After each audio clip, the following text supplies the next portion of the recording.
dalam ruangan, lalu kata Nabi SAW, bukakan buat dia. Begitu dia masuk, begitu dibukakan pintu, Umar bin Khattab lihat Nabi SAW, tundukkan pandangannya. Lalu Nabi SAW memegang pundaknya, bajunya dengan keras dan menyentaknya sambil mengatakan, wahai Ibnu Khattab, apakah kau menunggu azabnya Allah turun padamu baru kau beriman? Maka Umar diam. Nabi SAW sentak kedua kali, wahai Ibnu Khattab, apakah kau menunggu azabnya Allah turun kepadamu baru kau mau beriman? Sampai 3 kali lalu Umar bin Khattab jatuh berlutut di tanah lalu mengatakan, saya beriman kepadamu ya Rasulullah. Lalu dia syahadat. Pada saat dia syahadat, seluruh Darul Arqam bertakbir. Karena besarnya takbir kaum muslimin, bangga dengan Umar masuk Islam, terdengar sampai di dekat Ka'bah takbir mereka. Gitu kan? Jadi saking besarnya. Ini salah satu kisah yang berhubungan dengan masuk Islamnya Umar bin Khattab. Riwayat yang lain maksud saya. Riwayat yang ketiga adalah riwayat yang dinukil oleh Imam Ahmad, ya. Mohon maaf, bukan. Riwayat di sini dikatakan sebenarnya sanadnya dhaif, ya. Sanadnya dhaif, tapi ini disebutkan oleh Imam Az-Zahabi dalam Al-Mizan.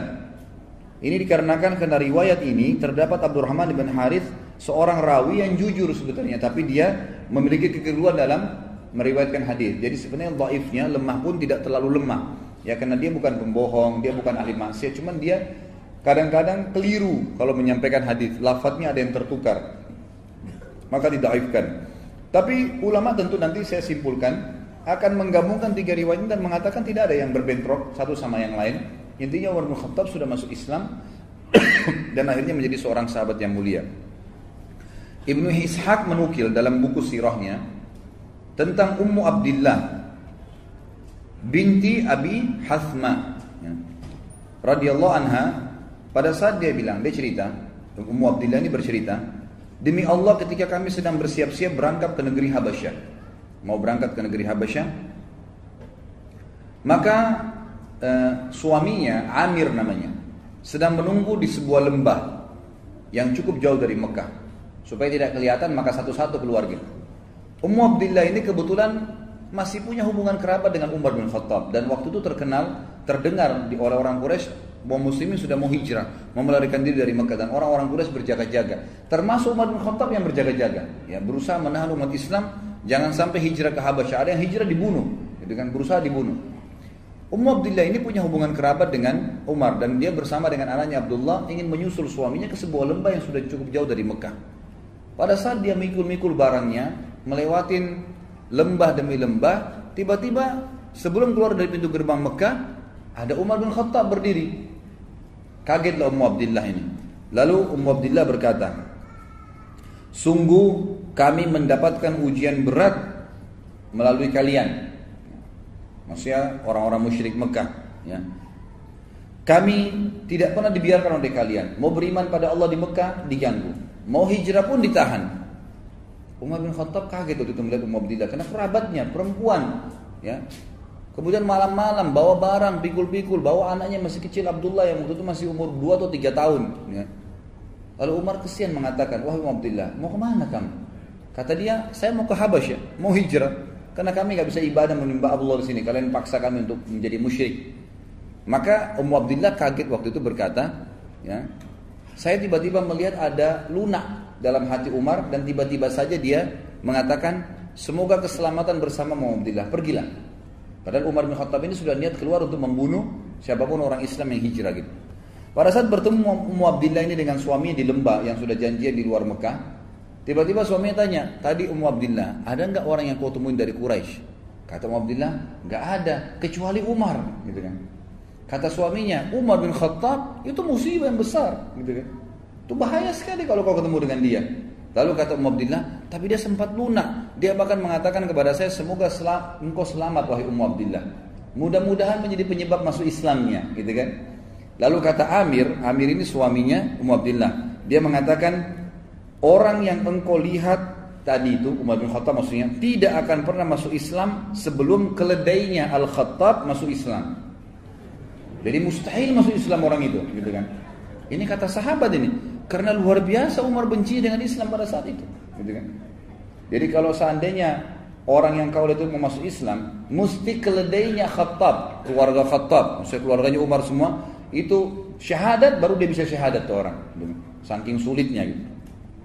Maka akhirnya di kisahnya disebutkan sampai di situ, dan akhirnya Umar bin Khattab benar masuk Islam, kemungkinan bisa saja dari doanya Ummu Abdillah tadi yang disebutkan. Ya.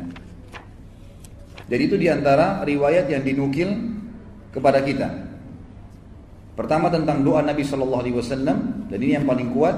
Yang kedua tentang adiknya Fatimah dan Sa'id bin Zaid radhiyallahu anhum ajma'in yang sudah masuk Islam semua, lalu Umar membaca surah Thaha. Dan yang ketiga adalah tentang masalah kisah Ummu Abdillah. Ada riwayat yang lain juga dinukil oleh sebagian ya, ulama, dan dinukil juga oleh beliau di sini, adalah Umar bin Khattab pernah bercerita sendiri.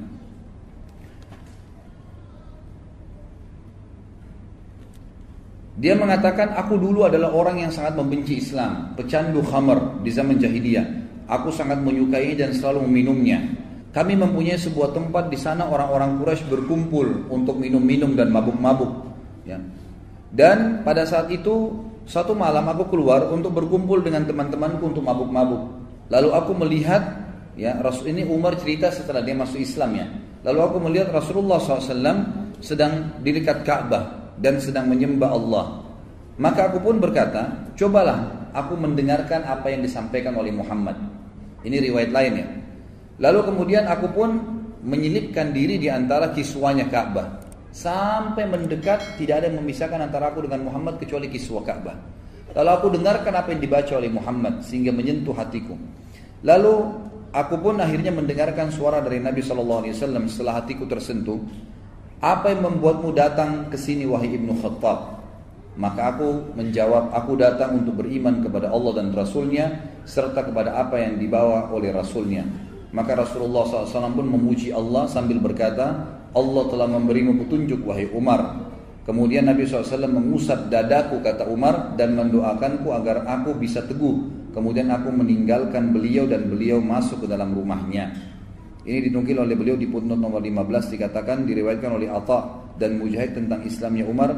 Ibnu Ishaq juga menyebutkan di dalam buku sirahnya bahwasanya Abdullah bin Abi Najih al-Makki menyampaikan kepadaku dari Ishaq. Dan sanadnya ini mursal, tapi memiliki penguat-penguat dari riwayat-riwayat yang lain. Ringkas cerita adalah Umar bin Khattab dari 4 riwayat, jadi bukan 3 tadi, 4 riwayat ini ya semua dinukil bahwasanya bagaimana beliau masuk Islam. Terlepas daripada itu, kata ahli sejarah dan penulis buku secara khusus mengatakan ini ya, kalau kita mau gabungkan semua riwayat, tetap riwayat yang paling kuat tadi adalah riwayat yang menceritakan dari doa Nabi SAW. Memang kalau doa Nabi maka semua jadi penyebab beliau akhirnya masuk Islam, dan kasuistik tadi yang lainnya semua karena penyebab beliau masuk Islam saja. Lalu kita masuk setelah masuk Islam. Pada saat Umar bin Khattab mengucapkan syahadat, maka yang paling pertama dia lakukan 2 hal. Begitu dia syahadat depan Nabi SAW, dia melakukan 2 hal. Yang pertama adalah dia langsung bertanya, kata Ibnu Umar radhiyallahu anhu dalam riwayat yang sahih, riwayat Imam Bukhari, disebutkan bahwasanya pada saat Umar bin Khattab masuk Islam syahadat, dia menanyakan kepada para sahabat, siapakah di antara orang-orang Quraisy yang paling tidak bisa pegang amanah? Lisannya langsung suka gosipin orang. Kata beberapa sahabat di sebelah Umar, Jamil bin Mu'ammir. Ada seseorang yang bernama Jamil bin Mu'ammir. Coba temuin orang ini mengatakan itu namanya Jamil bin Mu'ammir. Lalu Umar bin Khattab mengatakan di mana dia? Kata sebagian orang di dekat Ka'bah. Ibnu Umar yang menukil riwayat ini mengatakan saya lalu mengikuti ayah saya. Pada saat menemui ya Jamil bin Mu'ammir ini lagi duduk depan Ka'bah, ayahku pun mendekati sambil berkata, wahai Jamil, apakah kau belum tahu apa yang terjadi dengan saya? Kata Jamil, tidak. Ada apa wahai Ibnu Khattab? Lalu kata Umar, saya sudah menjadi pengikut Muhammad, gitu kan? Lalu kata Abdullah bin Umar, belum sempat. Umar bin Khattab, ayah saya masih mau ceritain nih bagaimana masuk Islamnya. Jamil bin Mu'ammir ini memang tukang gosip yang super, gitu kan? Sampai dia bilang belum dengar ceritanya apa, berdiri langsung menuju ke dekat Ka'bah, ya tanpa melihat wajah ayah saya sedikit pun, lalu berkata dekat Ka'bah, Umar bin Khattab telah murtad, telah sabak itu menyembah selain Allah, selain Tuhan-Tuhan mereka. Maka orang-orang Quraisy pun datang dan akhirnya mengeroyoki Umar. Ya, mengeroyoki Umar. Waktu Umar ditanya oleh orang Quraisy sebelum dikeroyokin, wahai Umar, apa kau sudah sabak? Sabak itu berarti sudah murtad dari agama kita. menyembah selain berhala-berhala yang kami sembah? Kata Umar, tidak, saya enggak sabak, saya enggak murtad, tapi saya sudah asyhadu an la ilaha illallah wa anna muhammadar rasulullah. Malah dia syahadat depan mereka, gitu kan. Maka dalam riwayatnya dikatakan Umar bin Khattab pun dikeroyokin oleh orang-orang Quraisy. Riwayat yang ketiga, ini riwayat menjelaskan, maka Umar pun dikeroyokin orang Quraisy, lalu dia berkelahi sama mereka dari pagi itu sampai sore. Sendirian dia lawan, gitu kan. Pada saat Umar bin Khattab capek, letih, ada dua riwayat di sini. Riwayat yang pertama menjelaskan, khusus masalah riwayat yang pertama ya. Nah, nanti riwayat yang kedua tentang bagaimana setelah dia masuk Islam, apa perilakunya. Ini masih riwayat yang pertama, tapi khusus masalah pada saat dia dikeroyokin ada dua riwayat lagi. Di sini menjelaskan. Riwayat yang pertama adalah Umar bin Khattab berkelahi sampai dia lelah. Begitu dia lelah, Umar bin Khattab duduk di tanah sambil berkata, lakukan apa yang kalian mau lakukan. Silakan pukulin saya, terserah. Demi Allah, kalau kami ada jumlahnya 300 orang saja yang sudah beriman sama Allah, maka kami memiliki Mekah atau kalian jadi pemilik Mekah. Artinya kami terus akan berkelahi dengan kalian sampai Mekah ini takluk, gitu kan? Kalau kami 300 orang. Riwayat yang lain mengatakan, waktu Umar bin Khattab letih, Umar bin Khattab balik melihat siapa di antara yang sedang keroyokin dia yang berkelahi ini, pemimpinnya Quraisy. Ada ditemukan ada satu pemimpin Quraisy, waktu itu tidak disebutkan namanya, dipegang ya badannya sama Umar, ditidurkan di tanah, lalu sama Umar ditusuk matanya. Umar bilang, kalau kau tidak suruh, jadi Umar lagi digebukin nih, tapi orang itu di bawahnya Umar tusuk matanya. Umar bilang, kalau kau tidak berhentikan mereka, matamu akan saya butakan. Maka dia pun teriak, lepaskan Umar sudah gila mau butain mata saya gitu.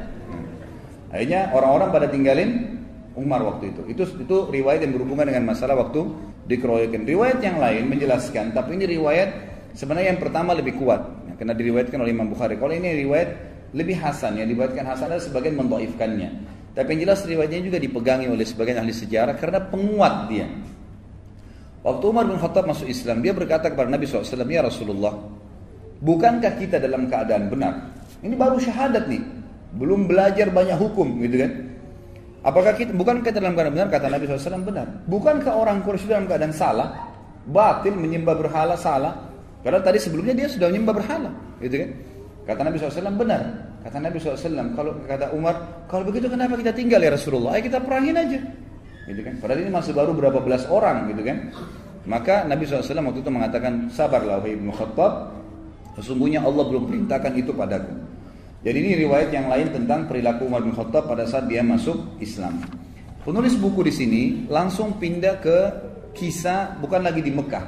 Karena di Mekah tidak terlalu banyak kisahnya Umar bin Khattab radhiyallahu anhu, tapi kita masuk ke kisah lebih banyak nanti bagaimana dia setelah masuk Islam, bagaimana pada saat dia hijrah, dimulai dengan pada saat hijrah, bagaimana pada saat hidup di Madinah, peperangan-peperangan yang dia hadiri bersama Nabi SAW, janji-janji Nabi SAW kepada diri beliau pribadi, kemudian juga apa perilaku beliau pada saat beliau jadi khalifah. Itu akan banyak fokus di situ. Pada saat Umar bin Khattab akan hijrah, di sini ditulis oleh beliau, hijrah yang merendahkan martabat orang-orang musyrik. Dinukil dalam sebuah riwayat, ya, riwayat disebutkan oleh Imam Tirmidzi, ini disebutkan oleh Ibnu Athir dalam Usudul Ghaba, dan ini dengan sanad yang sahih, ya. Dan khabar ini juga dikatakan disebutkan dalam buku Ar-Riyadun Nadhirin atau Ar-Riyadun Nadhirah, ya. Ini disebutkan juga dengan riwayat-riwayat yang sahih bahwasanya Umar bin Khattab pada saat akan hijrah ke Madinah, maka Ibnu Abbas meriwayatkan, Ibnu Abbas berkata, aku telah mendengarkan Ali bin Abi Thalib menceritakan, kata Ali, aku tidak mengetahui seorang laki-laki dari kaum muhajirin yang berhijrah melainkan dia melakukan dengan sembunyi-sembunyi kecuali Umar bin Khattab. Dan subhanallah, nanti kita lihat banyak sekali kelebihan Umar bin Khattab. Itu yang sebutin adalah Ali bin Abi Thalib. Yang justru riwayat-riwayat ini anehnya kenapa tersembunyi dari teman-teman orang-orang kita Syiah ini, yang semoga Allah berikan hidayah, gitu kan? Kenapa mereka tidak merenungi masalah ini gitu? Malah terbalik, mereka menganggap kayak membenci, ya, atau ahli sunnah ini membenci Ali. Padahal kita menghormati Ali radhiyallahu anhu, dan Ali ini adalah mertua Nabi, mertua Umar bin Khattab di akhir hidupnya Umar bin Khattab. Sebagaimana kita tahu, Umar bin Khattab nanti di akhir hidupnya menikah dengan Ummu Kalthum, adiknya Hasan dan Husain, dan Umar bin Khattab meninggal di paha, ya, Ummu Kalthum itu sendiri. Ali di sini menukil, mengatakan, memuji Umar bin Khattab, berkata, saya, ya, atau aku tidak mengetahui seorang laki-laki dari muhajirin yang berhijrah ke Madinah melainkan dia melakukan dengan sembunyi-sembunyi kecuali Umar bin Khattab. ketika hendak berhijrah dia mengambil pedangnya, menyiapkan busurnya, menenteng beberapa anak panah di tangannya dan memegang tombak pendeknya. Jadi orang siap perang, gitu kan? Pedangnya ada, busurnya, anak panahnya dan tombak kecil di tangan kirinya. Lalu dia menuju ke Ka'bah. Sementara para petinggi Quraisy sedang berada di halamannya. Dia tawaf di Ka'bah 7 putaran dengan tenang, lalu mendatangi makam Ibrahim dan sholat 2 rakaat. Kemudian dia berdiri di hadapan mereka satu persatu dengan berkata, jadi setelah tawaf menghadap ke orang-orang Quraisy, ini yang banyak puluhan jumlahnya, dia menghadap lalu dia berkata, wajah-wajah buruk Allah tidak menghinakan kecuali hidung-hidung ini. Ini bahasa Arab biasanya mengatakan, sungguh kalian orang yang paling buruk di muka bumi. Dia bahasanya begitu. Siapa yang ingin ibunya meratap karena anaknya mati, atau ya, anaknya menjadi yatim karena kehilangan ayah, dan menjadikan istrinya sebagai janda, hendaklah dia menemui aku di balik lembah ini karena aku mau hijrah sekarang. Jadi dia tantang. Jadi bahasanya bukan bilang saya mau hijrah, siapa yang mau lawan saya silakan, enggak.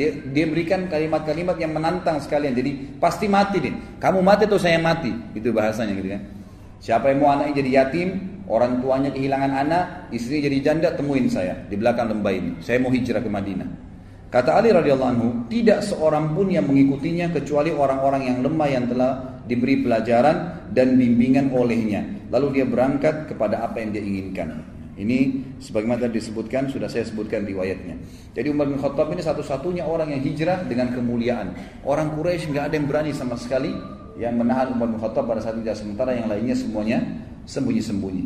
Baik, mari kita dengar ikhwan dan akhwat sekalian beberapa manaqib. Manaqib ini kayak fadilahnya lah, ya, kelebihannya Umar bin Khattab yang disampaikan oleh Nabi sallallahu alaihi wasallam. Yang pertama adalah hadis yang sahih riwayat Imam Tirmidzi. Itu disebutkan di footnote nomor 19, di mana Nabi SAW pernah bersabda kepada para sahabat, ni'mar rajulu Abu Bakar wa ni'mar rajulu Umar. Sebaik-baik laki-laki untuk menjadi pendamping hidup, menjadi pemimpin, menjadi teman, menjadi ayah, menjadi anak adalah Abu Bakar, dan sebaik-baik orang juga laki-laki adalah Umar. Hadis ini ulama menyebutkan bahwasanya ini fadilah buat Abu Bakar dan Umar. Jadi karena di sini Nabi SAW memilih. Kalau dalam bahasa Arab dia katakan ni'mar rajul, artinya dia sebaik-baik laki-laki tadi semua posisi. Sebagai anak kah, sebagai ayah kah, sebagai suami kah, sebagai saudara kah, sebagai guru kah, sebagai murid kah. Pokoknya sebagai laki-laki dalam apapun profesinya, ini adalah orang yang terbaik dua orang, Abu Bakar dan Umar.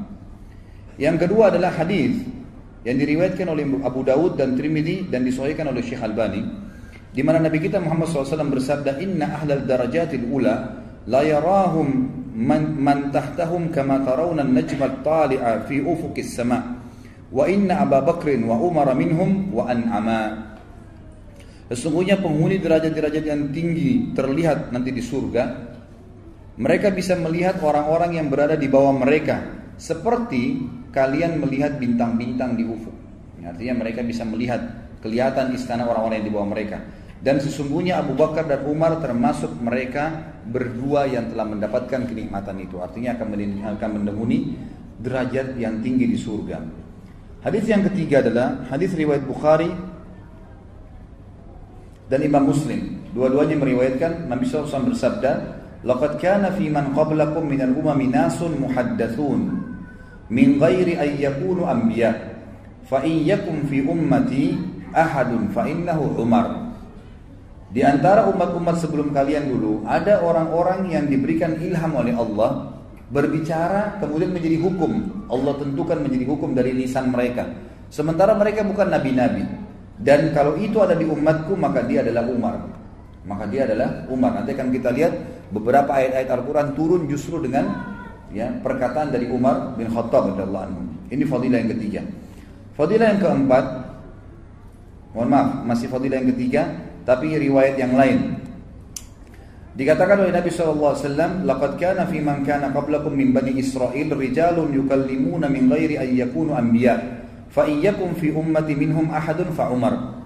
Di kalangan orang-orang sebelum kalian dari Bani Israel terdapat orang-orang yang diberikan ilham dan mereka bukan para nabi. berbicara tapi jadi hukum akhirnya. Allah SWT tentukan menjadi hukum. Sementara nabi-nabi mereka masih hidup ya.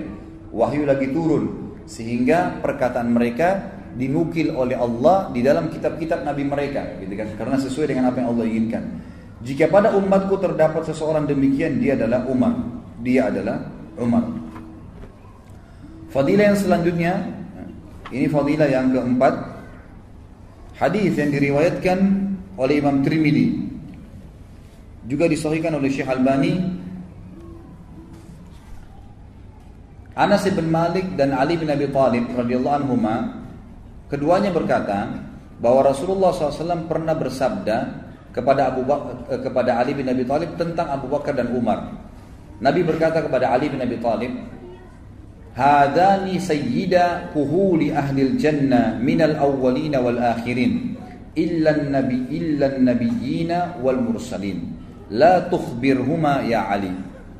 Dua orang ini wahai Ali, tuannya seluruh orang-orang dewasa penghuni surga dari kalangan orang-orang dulu, semuanya orang-orang dulu. Sahabat-sahabatnya Nabi Nuh, sahabat-sahabatnya Nabi Saleh, Nabi Syuaib, teman-temannya semua, ya, orang-orang terdahulu. Ini Abu Bakar dan Umar adalah tuannya mereka nanti di surga, kecuali para nabi-nabi dan rasul.